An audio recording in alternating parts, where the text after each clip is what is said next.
सर्दी का मौसम था। जबरदस्त कड़ाके की सर्दी और ओस पड़ रही थी। शहर में सभी लोग अच्छे से गर्म कपड़े पहनकर रहते थे और अपने सेहत का पूरा ख्याल रखते थे, क्योंकि सर्दी बहुत ज्यादा थी। लोग घर में ज्यादातर वक्त बिताते थे।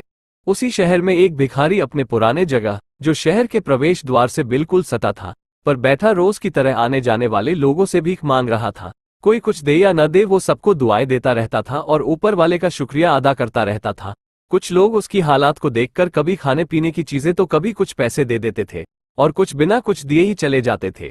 एक दिन की शाम को एक बड़ा सेठ अपने अपनों के साथ उधर से निकल रहा था। उस शाम को भी सर्दी जानलेवा थी बाकी दिनों की तरह। तो उस सेठ ने देखा कि ये भिखारी ठंड में वही पड़ा है, जबकि बाकी भिखारी अपने किसी न किसी ठिकाने पर चले गए हैं।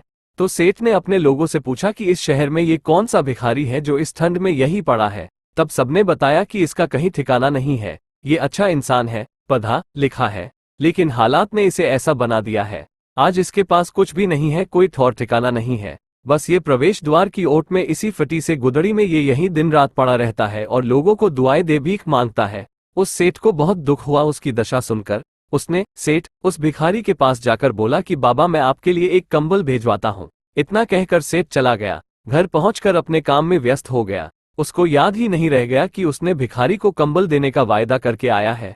अगले दिन दोबारा जब सेठ उधर से निकला तो देखा कि शहर के द्वार पर बहुत भीड़ इकट्ठा हुई है। जब पता किया तो वो वही भिखारी मरा पड़ा था।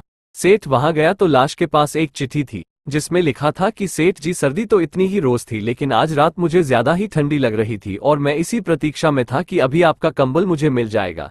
लेकिन रात की आखिरी पहर में जब मुझे निराशा लगाने लगी और सर्दी भी बहुत लग रही थी, बस आपके वादे की वजह से मैं जिंदगी की जंग हार गया।